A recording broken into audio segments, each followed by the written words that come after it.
ओम शांति। ओम शांति। ओम शांति।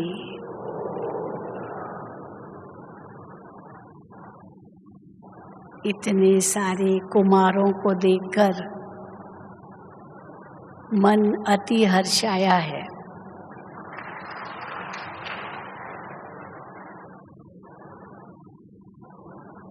आप सभी भारत के कोने कोने से मधुबन तपोभूमि वरदान भूमि में पधारे हैं। पिछले 2 साल तो मधुबन आना नहीं हुआ और इस साल तो बहुत अच्छी रौनक लग गई है और इस शांतिवन के डायमंड हॉल की रौनक तो और ही बढ़ गई है और आपके कारण।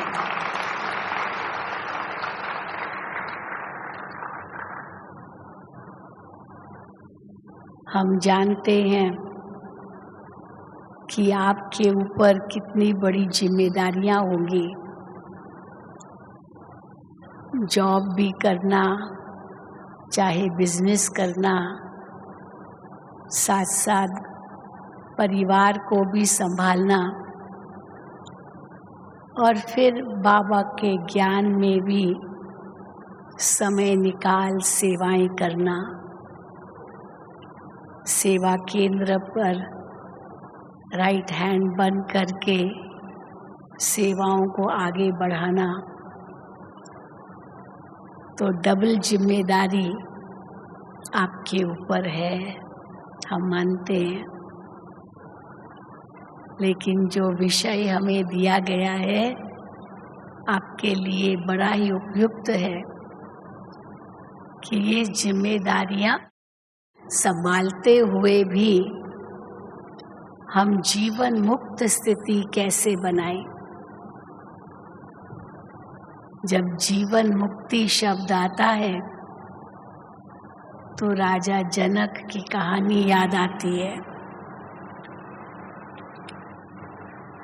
राजा जनक महलों में रहता था, इतनी बड़ी रियासत संभालता होगा, राजाई थी, उनको प्रजा का भी ध्यान रखना होगा, ध्यान रखता था, सब कुछ करता था, लेकिन फिर भी उसके लिए कहते हैं वो जीवन मुक्त राजा था। तो कैसे वो जीवन मुक्त राजा बना,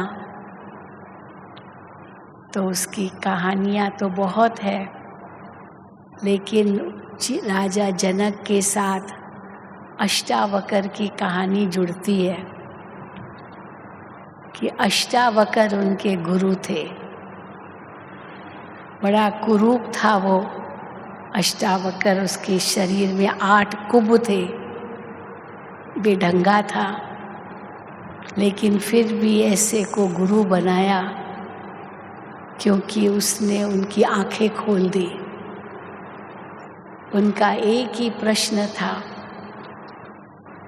कि मुझे सेकंड में जीवन मुक्ति चाहिए, सेकंड में, 1 सेकंड, लंबा चौड़ा ज्ञान नहीं चाहिए, सेकंड में जीवन मुक्ति जो मुझे दे सके उसको मैं गुरु बनाऊंगा। और अष्टावक्र ने कैसे उसको 1 सेकंड में जीवन मुक्ति का ज्ञान दिया, क्योंकि देख रहा था सारे जो भी पंडित थे, विद्वान थे, वो बहुत लंबी लंबी बातें कर रहे थे। उसने कहा नहीं, ये सब नहीं चाहिए, 1 सेकंड में जीवन मुक्ति चाहिए, लंबा चौड़ा ज्ञान नहीं चाहिए। तो अष्टावक्र ने 1 लाइन में उनको जीवन मुक्ति की परिभाषा बताई। उस पर भी कई कहानियाँ हैं, लेकिन एक जो प्रसिद्ध कहानी है कि वो सबसे परेशान होकर के वापस जा रहा था, तो घोड़े पर चढ़ रहा था और अष्टावक्र वहाँ पहुँच गया। अष्टावक्र ने उनको देखा, उसने कहा मैं आपको 1 सेकंड में ज्ञान दूंगा। तो घोड़े पर चढ़ रहा था, एक पाँव उसका घोड़े के वो सैडल पर था जहाँ पाँव रखते हैं घोड़े पर, और दूसरा पाँव धरती पर था।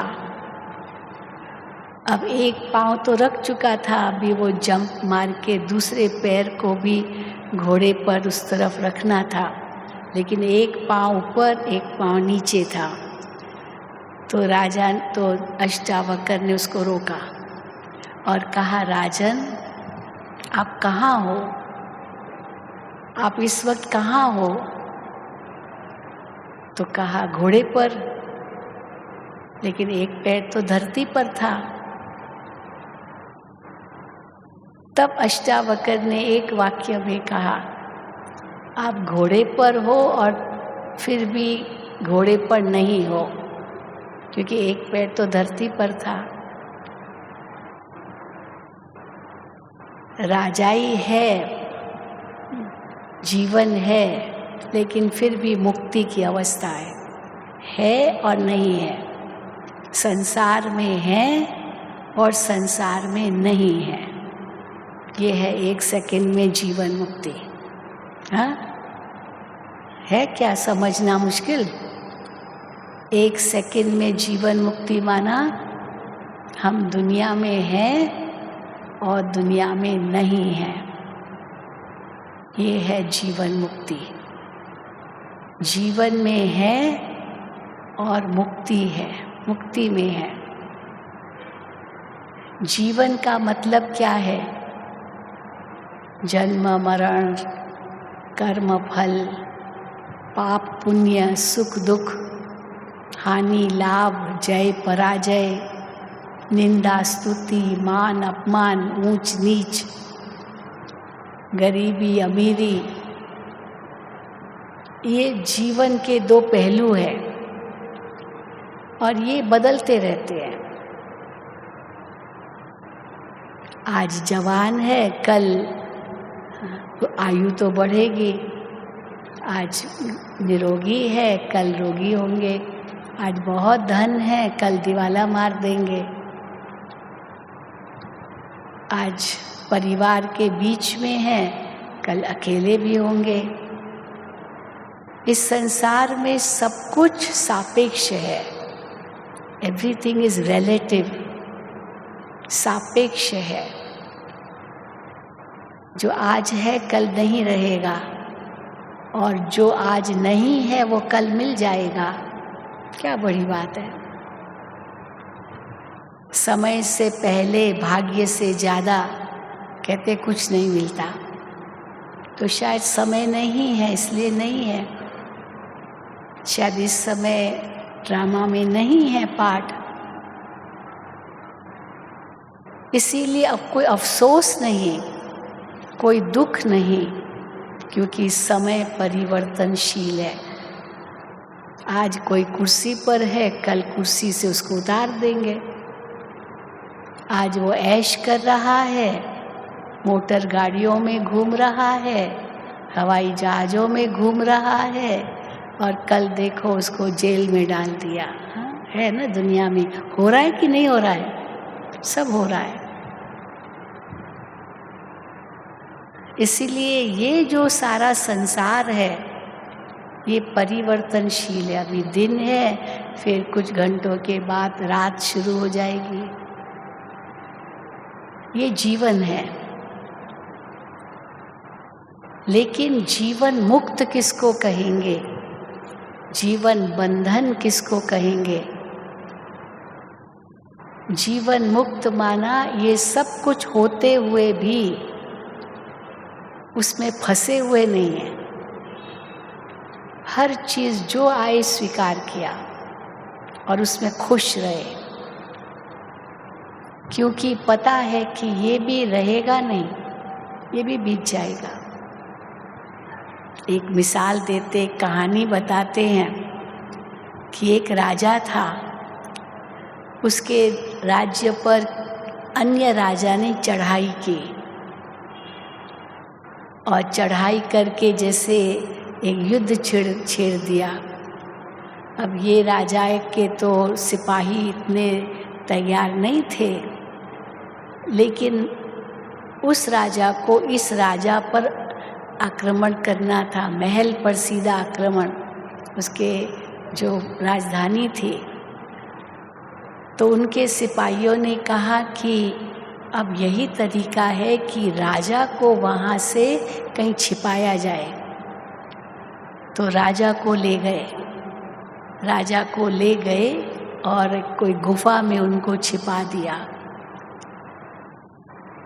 लेकिन उस राजा के पास किसी संत ने एक बहुत अच्छी तावीज़ दी थी।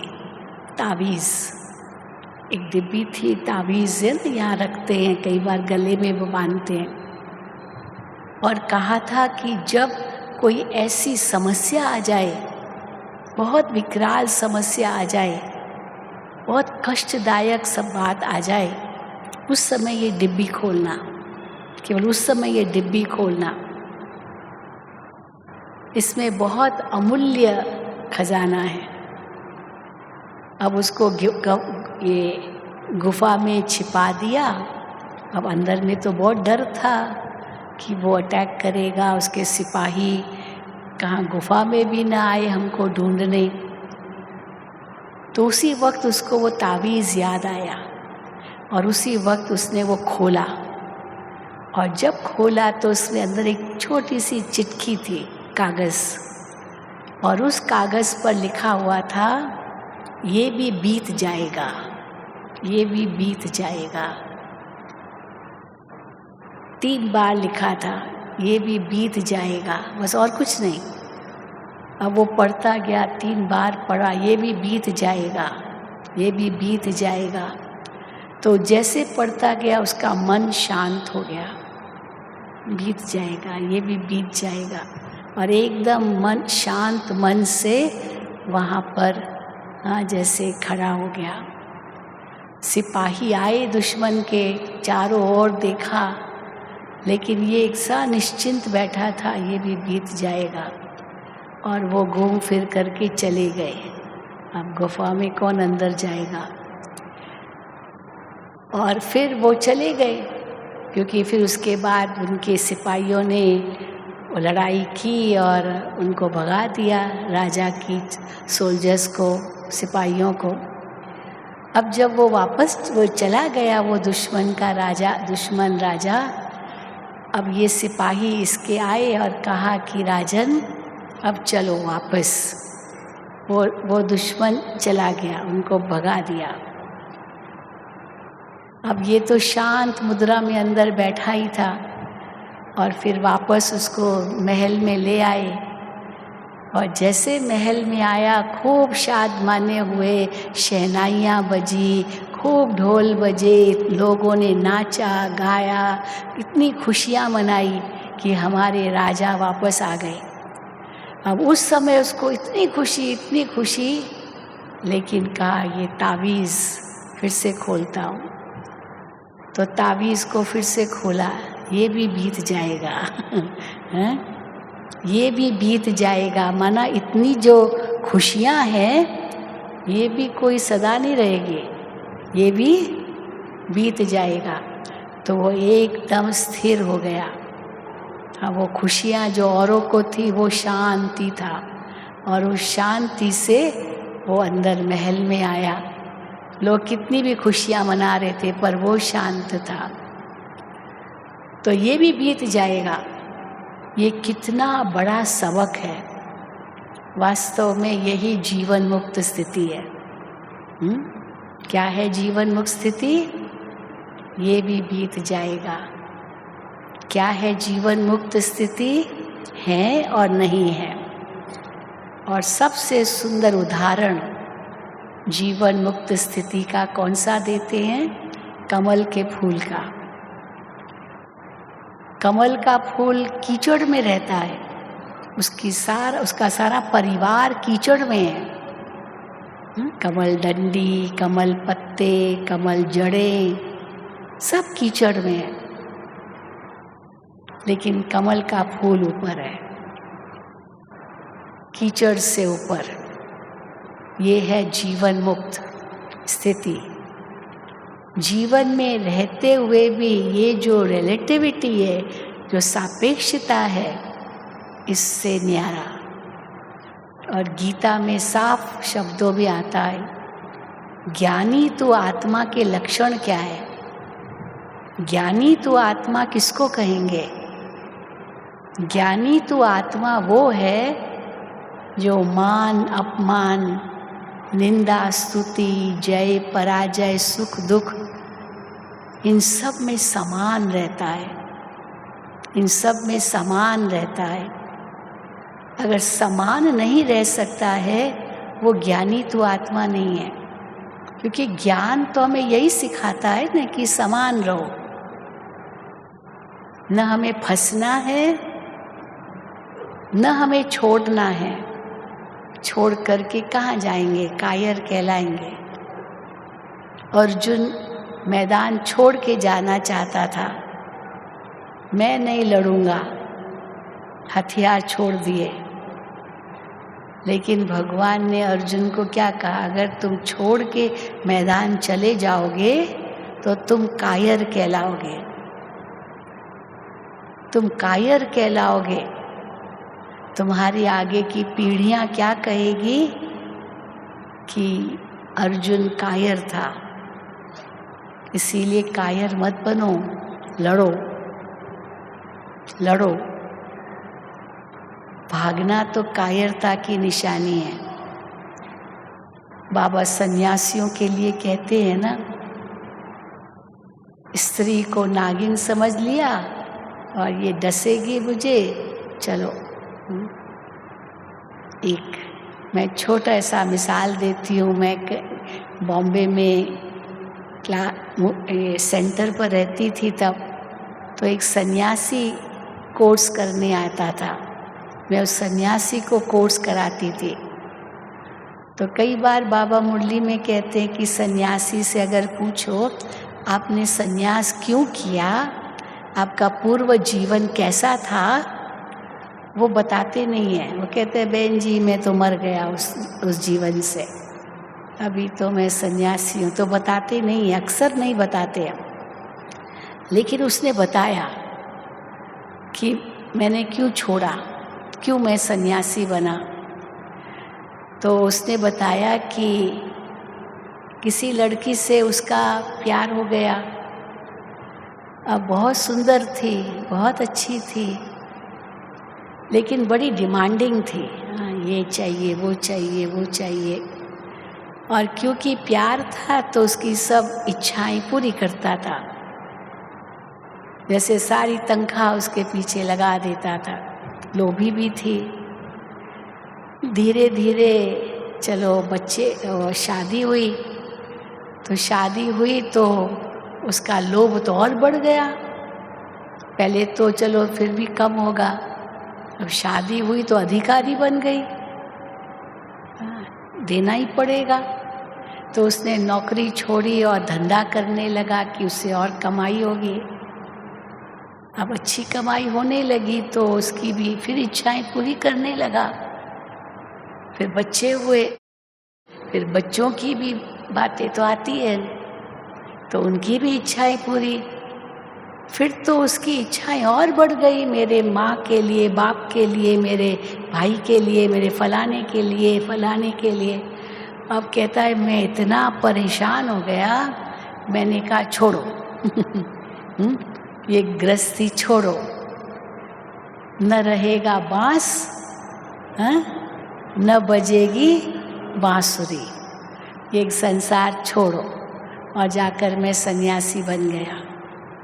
तो देखो, क्योंकि पहले उसने कहानी नहीं बताई, उसने ये कहा कि मैंने अपनी पत्नी के कारण संन्यास धारण किया। तो मुझे लगा इनकी पत्नी तो बहुत अच्छी होगी बहुत अच्छी होगी, उसको सन्यास कैसे करना है वैराग्य दिलाया होगा पत्नी ने, पर यहाँ तो उल्टा हो गया। एकदम उल्टा हो गया, इसीलिए वो सारी कहानी सुनाई। तो कहते हैं ना, शादी बर्बादी, ये दिल्ली का लड्डू खाओ तो भी पछताओ और न खाओ तो भी पछताओ। ऐसा है ये हाल इस कलयुगी दुनिया में। इसलिए बाबा ने तो हम लोगों को बचा दिया है। सच कहो, जो समझते हम बच गए हैं वो हाथ उठाओ। बिल्कुल बिल्कुल बचा दिया बाबा ने, उस नरक में जाने से बचा दिया है। आज भी बाबा ने कितना वैराग्य दिलाया मुरली में। ये सब कलयुगी दुनिया क्या है? कड़वी दुनिया है, कड़वी दुनिया है, कुंभी पाक नरक है, विषय वैतरणी नदी है, सब एक दो को जैसे डस रहे हैं। ये हालत है इस कलयुगी दुनिया की। तमो प्रधानता कितनी बढ़ती जा रही है, सारे विकार कितने बढ़ते जा रहे हैं। हम लोग चित्र दिखाते हैं ना, कैसे वो अधर्म सारी धरती को जकड़ चुका है। राक्षस, अधर्म का राक्षस, और नीचे से विकारों की आग जल रही है और ऊपर से बमों की आग, बमों की आग ऊपर से नीचे आ रही है। तो नीचे भी आग और ऊपर भी आग है। काम वासना की भी आग तो ईर्ष्या की भी आग। ऐसा आज का मनुष्य हो गया है। और फिर क्या कहता है, जैसे आज बाबा ने कहा, मन की शांति चाहिए, मन की शांति चाहिए। घूमता फिरता रहता है सन्यासियों महात्माओं के पास, गुरुओं के पास, मन की शांति चाहिए। और बाबा क्या कहते हैं, मन की शांति कहाँ मिलेगी? कहाँ मिलेगी? हाँ, कहाँ मिलेगी? तुम्हारे अंदर ही मिलेगी, बाहर ढूंढने से नहीं मिलेगी। मैं आत्मा शांत स्वरूप हूँ, शांति धाम का वासी हूँ, शांति के सागर परमात्मा की संतान हूँ। ये संकल्प किया और शांति तो तुम्हारे गले का हार है। यही है ना निश्चय। इसीलिए शांति को हमें और कहीं ढूंढना नहीं है, पर वो मैं शांत स्वरूप हूँ, ये निश्चय इतना पक्का चाहिए। ये भूल की है बाबा ने आज का ना, 2 भूलें हुई है। मन की शांति चाहिए, मन की शांति चाहिए। अरे मन का तो काम ही सोचना है। ये मन की शांति चाहिए, ये सोचना भी गलत है। मन का तो काम सोचना ही है। अब घोड़े को आप खूब खिलाते पिलाते रहो और कहो शांत बैठो, शांत बैठो, शांत बैठो। अरे घोड़े का तो काम ही दौड़ना है, वो कैसे शांत बैठेगा? इसीलिए मन की शांति ये शब्द ही गलत है, क्योंकि मन का काम सोचना है। पर क्या सोचना है, अब उसके आप मालिक हो। इसलिए जीवन मुक्ति अवस्था किसको कहेंगे? केवल देवताओं की स्थिति नहीं है जीवन मुक्ति। वास्तव में जो कमल का फूल देवताओं के लिए दिखाते हैं, सब कमल आसन पर देवताओं को दिखाते हैं, ये कमल देवताओं के लिए नहीं है। देवताओं के अंग अंग को कमल से भेंट करते हैं। विष्णु के हाथ में भी कमल दिखाया है, पर ये अलंकार बाबा कहते तुम्हारे हैं, तो कमल भी तो हमारा ही है ना, यादगार हमारा अलंकार है। पर क्यों देवताओं को दे दिया? क्योंकि हम गिरा देते हैं, कमल कीचड़ में चला जाता है।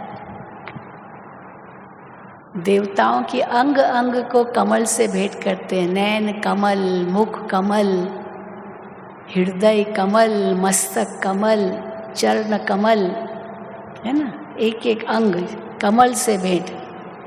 यानी दुनिया कीचड़ की है, लेकिन ये इंद्रियां हमारी न्यारी और प्यारी है। और योगी की निशानी क्या है? योगी उसको कहेंगे जिसकी कभी मूड बदलती नहीं है। अगर मूड बदलती है, ये भी देह अभिमान की निशानी है। हाँ, मूड बदलती है। अभी देखो जोर जोर से हंसेगा, अभी देखो इतना रो रहा है, बात मत पूछो। अरे अभी तो हंस रहा था, अभी रो रहा है। अभी तो इतना चिल्ला रहा है, अभी देखो एकदम जैसे शांत हो गया, जैसे गूंगा हो गया। क्या हो गया?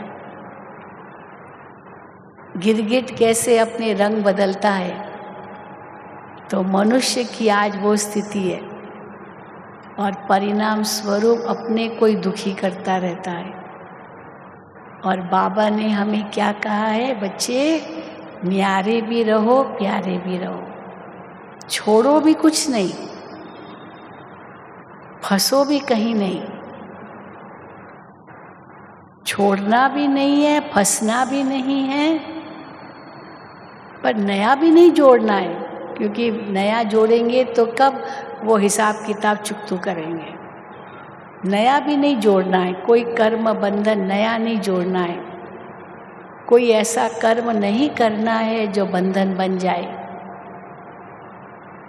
तो नया भी नहीं कुछ जोड़ना है। ये बिजनेस खोलूं, ये करूं, वो करूं, दुकान करूं, ये करूं। बाबा कहते ज़रूरत नहीं है, जो है संतुष्ट रहो। इतना हाँ बहुत कुछ किया, फिर देखो हार्ट अटैक आ गया, देवाला मार दिया, तो क्या नहीं होता आज की दुनिया में। सब ऊपर नीचे हो रहा है, कुछ भी स्थिर नहीं है। इसीलिए बहुत महत्वाकांक्षाएं भी नहीं रखो। हाँ, पढ़ाई करो, क्यों नहीं, अगर पढ़ाई कर रहे हो तो पढ़ाई वो भी काम आए तब ना। अगर काम कुछ आनी नहीं है तो फिर इतनी पढ़ाई करके भी क्या करना, काम आनी चाहिए ना। चलो MBA करते हैं, बिजनेस मैनेजमेंट है, जो भी है उसमें बिजनेस करते हैं। चाहे आजकल तो बहुत प्रकार के कोर्सेज हो गए हैं।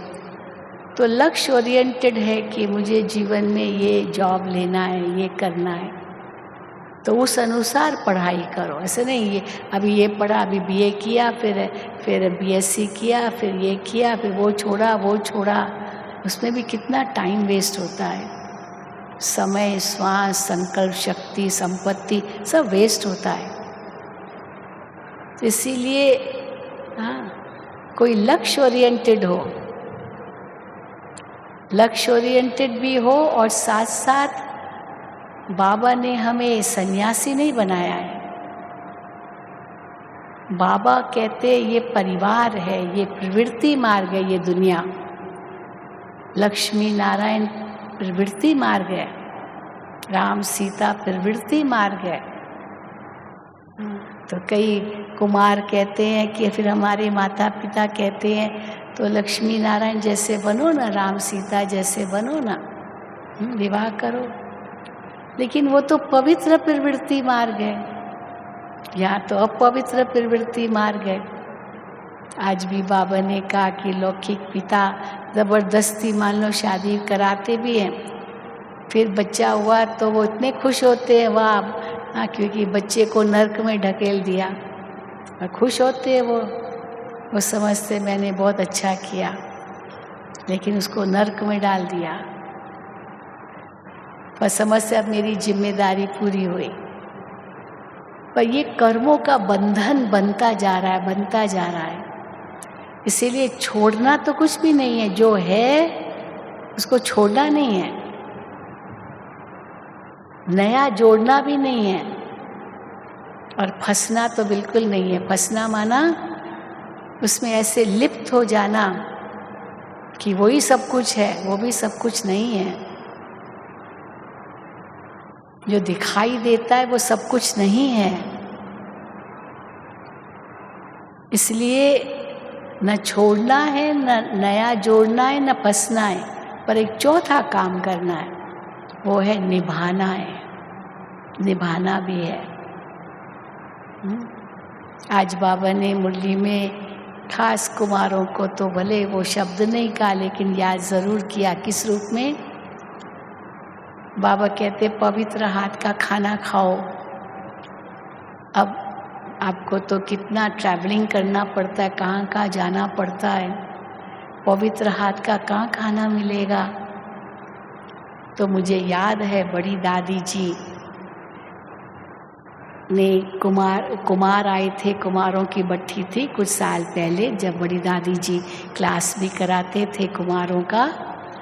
तो मुझे याद है कुछ कुमार दादी के पास आए थे, दादी जी हम कुमार हैं, हमको बहुत कारोबार भी होता है, तो हम खाना कैसे पकाएं? हम खाना नहीं पका सकते हैं, और घर में माता पिता है तो माँ खाना बनाती है, लेकिन पता नहीं पवित्र तो नहीं रहती होगी, क्योंकि बहुत तो बुजुर्ग नहीं भी थे। तो क्या मेरी माँ का हाथ का खाना खाना पड़ता है? खाना पड़ता नहीं, खाता हूँ तो उनको बहुत दुख होता है कि मैंने तुमको जन्म दिया और मेरे हाथ का नहीं खा रहे हो। तो दादी हम क्या करें? तो दादी ने उस समय उनको कहा था कि अपने माँ के हाथ का भले खाओ, मना नहीं है, क्योंकि माँ को ऐसा दुख भी नहीं देना है, आखिर माँ है, और कोई नहीं भले पर माँ है।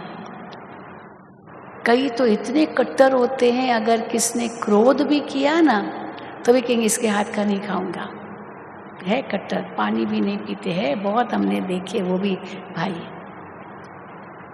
लेकिन बाबा कहते हैं कि योग में बैठकर भोजन को शुद्ध कर सकते हो, पर ऐसे नहीं सब जगह, खुली छुट्टी नहीं है। परंतु माँ के हाथ का तो नहीं खाएंगे तो ये भी उसको बहुत दुख होगा। ये दुख तो फिर आपको लगेगा ना। बाबा कई मिसाल देते हैं। अब मिलिट्री वाले हैं, मिलिट्री वाले अभी कहाँ वो खाना पकाएंगे, हाँ, लेकिन अब उनको मेस में खाना पड़ता है। तो बाबा के पास आते थे, दादियों के पास आते थे और कहते थे कि क्या करें, हमको मेस में खाना पड़ता है। तो वो तो पकाने वाले तो वो लहसुन प्याज डालते हैं, अब वो तो डालते, हमें क्या करूं। तो दादी ने एक बार, शायद हाँ बाबा भी कई बार कहते थे, दादी ने भी कहा कि वो जो मेस में खाना पकाता है ना, उसको आप अपना दोस्त बना लो और उसको कहो कि देखो तुम सब दाल बनाते हो, सब्जी बनाते हो, उसमें आप वघार डालते हो लहसुन प्याज का, पर वो डालने से पहले मेरे लिए निकाल के रख दो, क्योंकि मैं लहसुन प्याज नहीं लेता हूँ। तो वो आपके लिए निकाल के रखेंगे, उसको मित्र बनाओ, दोस्त बनाओ, तो आपके लिए निकाल के रख देंगे। फिर तो भले खाओ ना, खाना तो पड़ेगा, कहाँ जाएंगे, नहीं तो मेस में भी खाना है, मिलिट्री वाले होते हैं, खाना तो पकाएंगे नहीं। इसलिए बाबा कहते हैं कि अपने आप को एडजस्ट भी करना पड़ता है। ऐसे नहीं कि बाबा कहते नहीं ऐसे कोई लकीर के फकीर भी नहीं है। तो क्या योग में रह के भोजन को पवित्र नहीं बना सकते हो? पर हाँ, कुछ मर्यादाएं हैं, रखो, ज़रूरी है। ये नहीं जिसने जो आया खाया। इसलिए बाबा हम बच्चों को मर्यादाएं भी सिखाते हैं, और आजकल तो और भी ज़रूरी है। ऐसे जहाँ भी आया खाया, पता नहीं वो कैसा है भोजन, कैसे बनाया गया है, क्या उसमें डाला है। होटलों में तो देखो क्या क्या सुनाते रहते हैं, पिछले दिन का बासी रोटी या बासी देखो वो मिक्स कर देते, पता भी नहीं चलता है। घर में तो खूब चिल्लाएंगे ये बासी है, अब होटल में जाके खाएंगे वो कौन सा फ्रेश है। हाँ, बासी होता है कि नहीं? कई बहुत होता है। कई ऐसे हैं जो घर में भी कहेंगे, आजकल तो बड़े हेल्थ कॉन्शियस हो गए हैं, माँ को कहेंगे माँ तेल इतना नहीं डालो, ये घी नहीं डालो, घी नहीं खाना, ये नहीं खाना, वो नहीं खाना। अब माँ तो पुराने ज़माने की है, वो कहेगी बेटा ये गाय का घी है, बहुत अच्छा है तुम्हारे लिए, तुम्हारे हेल्थ के लिए अच्छा है। नहीं नहीं नहीं, घी खाऊंगा मोटा हो जाऊंगा हाँ, मोटी हो जाऊंगी, बहुत करते हैं। तो एक बार मैं समझती हूँ मोदी जी के लिए था, तो मोदी जी के पास कोई आया कि यहाँ जो लड़कियाँ हैं ना वो बड़ी माल नरिश्ड है, माना वो खाना ये पतली दुबली है और इनको खून नहीं है। अब इतना उनको अच्छा खाना मिलता है तो भी क्यों ऐसे है? तो पता चला कि ये नहीं खाना वो नहीं खाना, हाँ ये मोटी हो जाऊंगी ये हो जाऊंगी, तो इसीलिए मोटी हो जाऊंगी इसलिए खाना ही छोड़ देते हैं। और फिर पीली हो जाती है, खून नहीं है खून नहीं है, क्योंकि खाती नहीं है, पतली होना है पतली होना है। अब बाबा कहते हैं उसके पीछे ही लगे रहते हैं, और मन इतना भारी है, वो पतला होना है वो तो सोचते ही नहीं है। इतना बोझ उठा के चल रही है, दिमाग में भारी मन कर रहे हैं। तो इसीलिए क्या करना है, कहाँ करना है, कैसे करना है, बाबा ने हमें सद्बुद्धि दी है।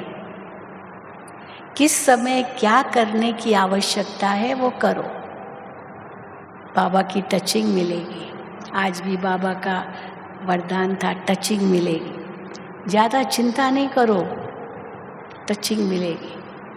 हम तो अपना बहुत अच्छा अनुभव सुनाते हैं इस मामले में, क्या होगा क्या होगा क्या होगा, कई इतनी चिंता करते हैं। हम कहते देखो समय पर सब ठीक हो जाएगा, और सचमुच समय आता है, कैसे वो बात बन जाती है, नहीं तो कितना ही घंटा उसके लिए वेस्ट करते होते, सब ठीक हो जाएगा। और आज बाबा ने क्या कहा, कौन है साथी हमारा? हाँ, कौन है साथी हमारा? बोलो कौन है? हाँ, 1000 भुजाओं वाला हमारा साथी है। तो जिसका साथी है भगवान, उसको क्या रोकेगा आंधी और तूफान? ये आंधी तूफान कुछ भी नहीं है, ये सब मेरे कर्मों के हिसाब किताब चुकतू हो रहे हैं। एक बार हंसी की बात बाबा की मुरली में आई थी। हाँ, कोई स्त्री ने बाबा को कहा, बाबा मेरा पति बहुत मारता है। तो बाबा ने उसको हंसी हंसी में कह दिया, किसी जन्म में तुमने भी उसको मारा होगा किसी जन्म में तुमने भी उसको मारा होगा, नहीं इसलिए रिटर्न कर रहा है ना, तो दुखी थोड़ी होना है। हाँ, इसका मतलब थोड़ी कि तुमको उसको मारना है, नहीं, तो हिसाब किताब चुकतू हो रहा है। जब बाबा कहते हैं बच्चे क्रोध नहीं करना है, क्रोध नहीं करना है, अब वो गाली दे रहा है और हमको गुस्सा भी ना आए, ऐसे कैसे हो सकता है? आज भी बाबा का वरदान तो यही था ना, कोई गाली दे, हाँ कोई गुस्सा करे, मुरली में था ना। ब्रह्मा बाबा ने क्या किया, शिव बाबा ने क्या किया? शिव बाबा को कितनी गालियाँ देते हैं, भक्ति मार्ग में तो कितनी गालियाँ दी, सर्वव्यापी कहना ये गाली है। लेकिन शिव बाबा अपकारियों पर अपकार थोड़ी करते, फिर भी उपकार करते हैं। ब्रह्मा बाबा ने कितनी गालियाँ खाई, बहुत गालियाँ खाई, क्या क्या उनके ऊपर कलंक लगे, कई कलंक लगे। सबसे बड़ा कलंक तो ये लगा क्योंकि बाबा से श्री कृष्ण का साक्षात्कार होता था, तो लोग तो कहते थे जादू है जादू है जादू है। जो उनको देखता था बाबा से श्री कृष्ण का साक्षात्कार करते थे, और बाबा कहता था कोई जादू नहीं है, ये कहते ये जादूगर है। बाबा के लिए कहते थे भाई मुझे तो जादू तो आता ही नहीं है, मैं तो तुम्हारे जैसा ही था और हूँ, मैं कहाँ से जादू सीख के आऊँगा, मुझे नहीं ये जादू आता है, मैं तो उस परमात्मा को याद करता हूँ बस, अब उनको क्या कराना है वो जाने। फिर दूसरा कलंक क्या लगाया, क्योंकि उस समय 400 के लगभग बहनें थी, समर्पित बाबा के पास थी, तपस्या कर रही थी, तो लोगों ने क्या क्या कलंक लगाया कि ये अपने आप को कृष्ण समझता है, मैं कृष्ण हूँ, श्री कृष्ण हूँ, और मुझे 400 रानियाँ मिली है और मुझे 16,108 रानियाँ चाहिए। अब बताओ, श्री कृष्ण को 16,108 रानियाँ थी, वो दिखाते ना। तो इसलिए अभी तक मेरे को 400 ही मिली है। तो मैं श्री कृष्ण हूँ और मुझे 16,108 रानियाँ चाहिए। अब बाबा कहते थे ये तो मेरी बच्चियाँ हैं, ये तो मेरे बच्चे हैं। हाँ, रानियों की क्या बात है। लेकिन कलंक लगे जब शिव बाबा ने बाबा को कहा कि अब ये सब प्रतिज्ञा करें कि हम अपने जीवन को पवित्र और योगी बनाएंगे। यज्ञ में बाबा ने प्रतिज्ञा कराई थी, सब कुमारियाँ छोटी छोटी थी, कि हम अपने जीवन को पवित्र और योगी बनाएंगे। और बाबा ने भी प्रतिज्ञा की, वो भी तो फैमिली में रहते थे ना, सारा परिवार था उनका, युगल थी, बच्चे थे, पोते दोते सब थे, बड़ी आयु थी ना। तो बाबा ने भी प्रतिज्ञा की, और जब सबने प्रतिज्ञा की तो लोगों ने कितना विरोध किया। अरे ये छोटी छोटी बच्चियाँ, आपने इनसे प्रतिज्ञा करा ली कि हम अपने जीवन को पवित्र योगी बनाएंगे। इन्होंने तो दुनिया देखी कहाँ है। दुनिया देखे, बड़ी हो, समझदार बने, तब खुद निर्णय करे अपने जीवन का। तो बाबा ने कहा ये मैंने नहीं कहा है, ये मैंने नहीं कहा है। तो किसने कहा है? ये ऊपर वाला कह के चला गया। ऊपर वाला कह के चला गया। अब ऊपर वाले को कौन पकड़े? पकड़ सकता है कोई ऊपर वाला? वो तो कह के चला गया। एक बहुत बड़ा किस्सा था, जब 1962 में चाइना ने इंडिया पर अटैक किया था, नेहरू जी के समय। उसके पहले नेहरू जी ने सबको एक स्लोगन दिया था, हिंदू चीनी भाई भाई, बाबा की मुरली में आता है। वो मुझे याद है 1962 का किस्सा, हिंदू चीनी भाई भाई, हिंदू चीनी भाई भाई। और भाई भाई क्या कहा, और चाइना ने इंडिया पर अटैक किया 62 में। और अटैक किया, इंडिया तो तैयार नहीं था, भारत तैयार नहीं था लड़ाई झेलने के लिए। तो नेहरू जी को तो बहुत सदमा पहुंचा, और 64 में तो उसको हार्ट अटैक आ गया। मतलब वो सदमा, चाइना जो दोस्त जिसको बना रहा था उसने ही आक्रमण किया। और कितना हमारा हिस्सा भारत का, जो अभी भी वो लड़ाई चल ना, वो भी कितना भारत को सावधान रहना पड़ता। वो चाइना अटैक करता रहता है, हमारी भारत की ज़मीन लेने के लिए तैयार है। तो वो तो बहुत ज़मीन ले ली थी। तो जब बहुत ज़मीन ले ली तो अब बाबा न्यूज़ तो बाबा पढ़ते थे, तो शिव बाबा ने कहा कि बच्चे छोड़ो, अभी ये थोड़ी सी ज़मीन ली है, लेने दो, पर वो समय आएगा जब सारा भारत सारे विश्व पर राज्य करेगा। ये ज़मीन तो थोड़ी सी है,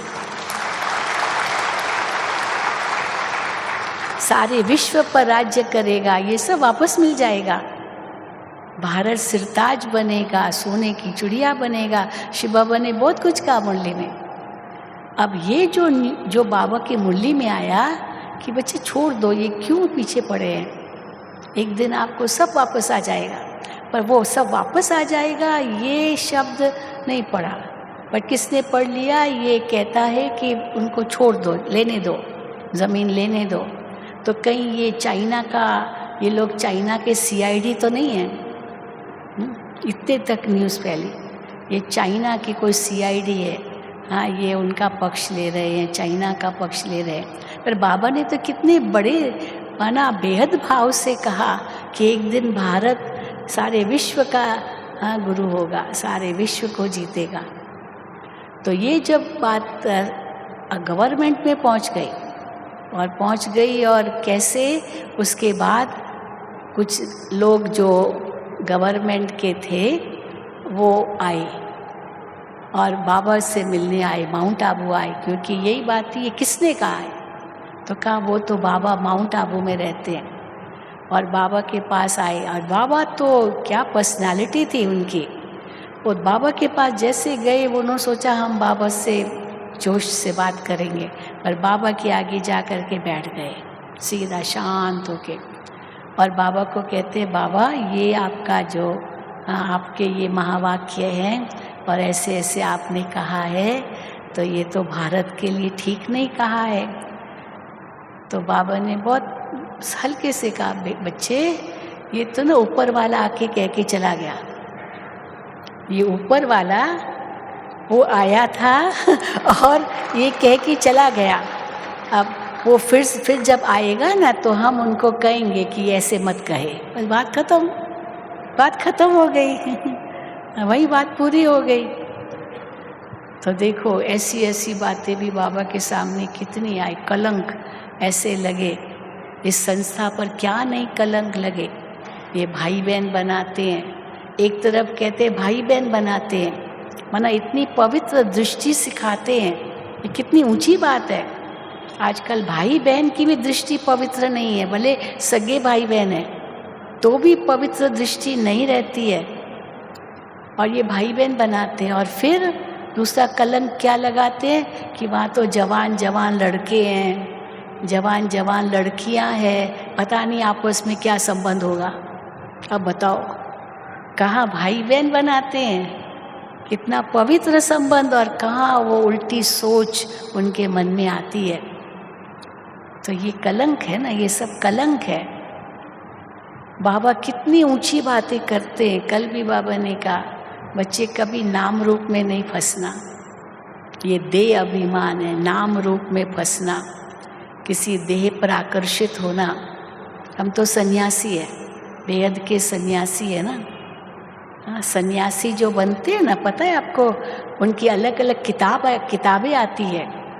सन्यासी जो बनते हैं उनको कैसे वैराग्य दिलाना होता है, उसकी कई किताबें हैं। एक किताब मेरे हाथ में आ गई थी, तो उस किताब में क्या दिखाया था कि एक सुंदर स्त्री है, एक सुंदर स्त्री, और बहुत ही सुंदर है। लेकिन उसके बाद नेक्स्ट चित्र दिखाया उसी का, हड्डियों का ढांचा। तो वो जैसे उनको कह रही है कि क्या आप इस हड्डियों के ढांचे से प्यार कर रहे हो? हाँ, स्त्री क्या मतलब हड्डियों का ढांचा है। फिर जैसे बाबा कहते हैं, नारी नरक का द्वार है, नारी सर्पणी है, हाँ, वो आग है, हम घी के घड़े हैं, ये सब उस किताब में था।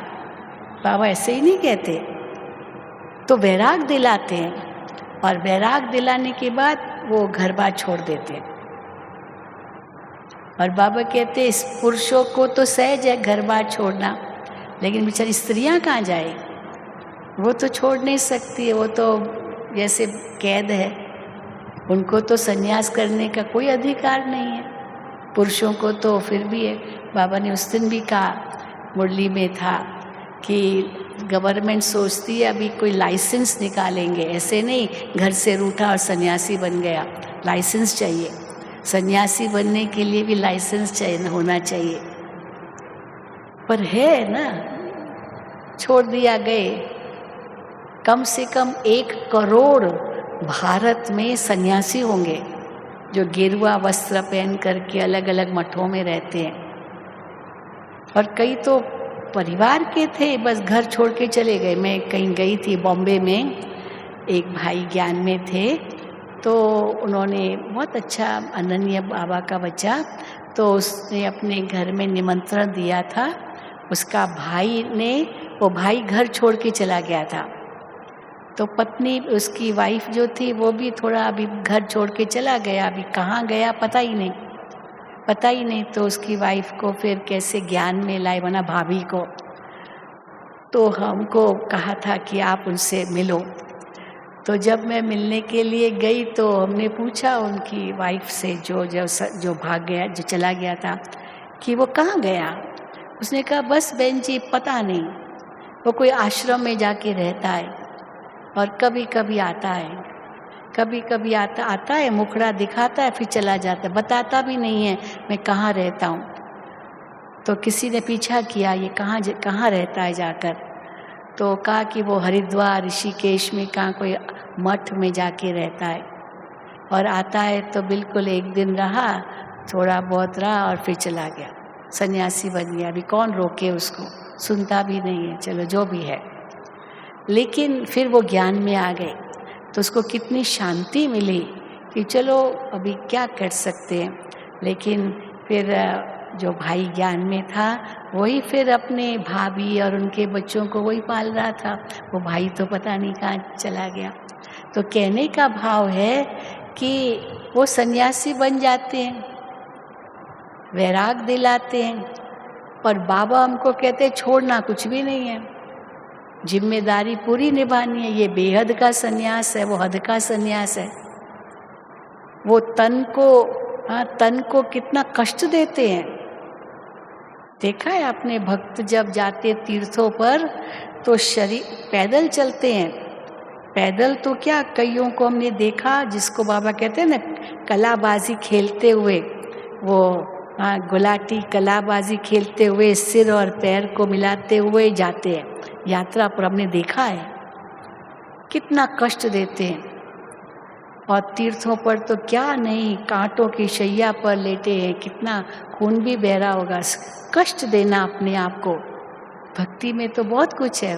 और बाबा कहते, बाबा बच्चों को कष्ट नहीं देना चाहते। बहुत बच्चे तुमने कष्ट उठाया भक्ति मार्ग में।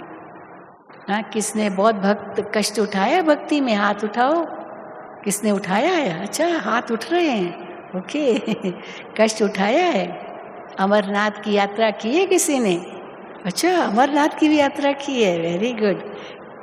कुलाटी खाते हुए हाँ? तो देखो कितना कष्ट उठाया।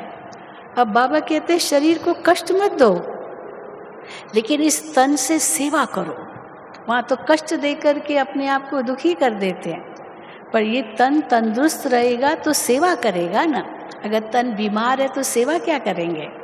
इसलिए तन को भी तंदुरुस्त रखो। और दूसरा, मन को भी शक्तिशाली बनाओ। वहाँ पर क्या करते हैं, मन को दमन कर देते, चित्तवृत्ति निरोध, सप्रेशन ऑफ ऑल थॉट्स, बिल्कुल कुछ भी सोचना नहीं है, ब्लैंक। अब बाबा कहते हैं मन का तो काम ही सोचना है। मन में इतने ऊंचे विचार लाओ। योग हमारा क्या है? रोज स्वमान देते हैं बाबा हम बच्चों को, कितने सुंदर टाइटल देते हैं। बाबा से कैसे रूरिहान करना सिखाते हैं, सच्ची प्रीत बाबा से कैसे रखो वो बाबा मुरली में सिखाते हैं। तो ये सब जो सिखाते हैं बाबा, उस अनुसार मन को बिजी रखो। तो मन को भी काम बाबा देते हैं, तन को भी एक्टिव रखो, और धन भी बाबा कहते सफल करो। कोई भी ये धन आपका व्यर्थ न जाए, ट्रस्टी बन जाओ। कोई गलत काम में धन न लगना चाहिए। ऐसे नहीं मैं कमाता हूँ तो मैं जो चाहूँ सो करूँ। दुनिया में तो ऐसे आजकल के युवक, मैं कमाता हूँ ना तो मैं सिगरेट पीऊँ, बीड़ी पीऊँ, हाँ कुछ भी शराब पीऊँ, जुआ खेलूँ, माँ बाप को इतने दुखी कर देते हैं।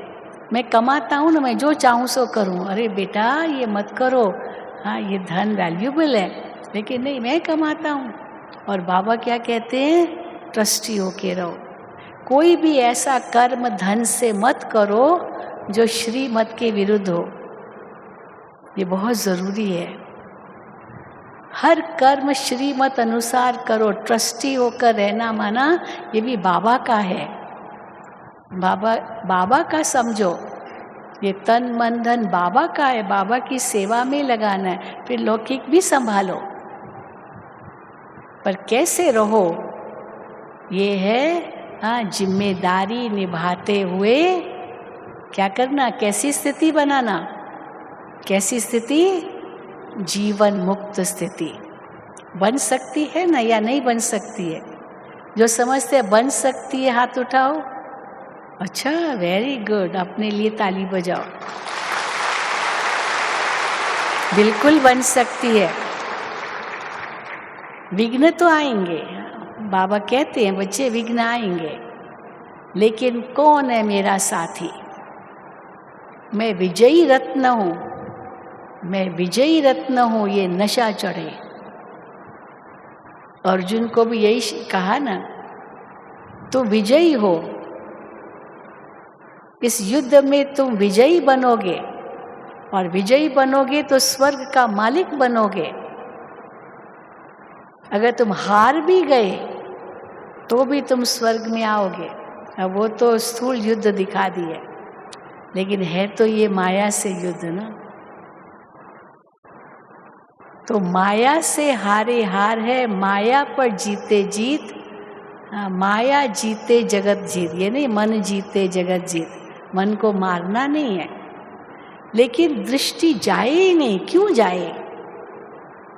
एक मैं किताब पढ़ रही थी, सोक्रेटिस है ना, बहुत बड़े फिलोसोफर होकर गए हैं। एरिस्टोटल, सोक्रेटिस, प्लेटो, ये सब ग्रीक फिलोसोफर्स थे। तो उसमें एक वो उनका वर्णन आता है कि सोक्रेटिस जो था वो बहुत इतना माना फिलोसोफर, तो उनकी कैसे बुद्धि होती है। तो वो रोज़ सड़क पर जो दुकानें होती थी ना, तो बाहर उनका कोई शोकेस होता है बाहर, दुकान के बाहर, तो उसमें बहुत चीज़ें शो पीस के रूप में रखते हैं दिखाने के लिए कि दुकान में क्या है। तो रोज़ आता था और वो शोकेस में देख करके चला जाता था, दुकानों में आता था, रोज़ आता था। तो एक दिन एक दुकान वाले ने उनसे पूछ लिया कि आप रोज़ आते हो, इतना समय देते हो, ये सब चीज़ें देख करके चले जाते हो, आप कुछ खरीदते क्यों नहीं हो?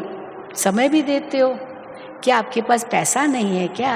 अगर नहीं है तो कोई बात नहीं, आप फ्री ले लो भले, लेकिन आप रोज़ आते हो तो क्या, आप क्यों रोज़ आते हो, आपको क्या चाहिए? उसने पता है क्या जवाब दिया? उसने कहा कि मैं इसलिए नहीं आता हूँ कि मुझे कुछ खरीदना है, लेकिन मैं एक एक चीज़ देखता हूँ, और क्या इसके बिना भी मुझे चलेगा, इसके बिना भी मुझे चलेगा, इसके बिना भी चलेगा, चलेगा तो मुझे चाहिए नहीं। तो पता कैसे चले, पता कैसे चले कि इसके बिना भी मुझे चलेगा? देखूं तब तो पता चले ना क्या चीज़ है। इसको कहते हैं बेहद का वैराग्य। अब कई जगह जाते, विंडो शॉपिंग करते, चलो शॉपिंग भी करते हैं, जो नहीं चाहिए तो भी खरीद लेते हैं, खरीद लेते हैं। अब बाबा कहते हैं ज़रूरत क्या है, एकदम न्यारे प्यारे हो जाओ, ये धन बाबा का है। ठीक है, चलो, ओम शांति।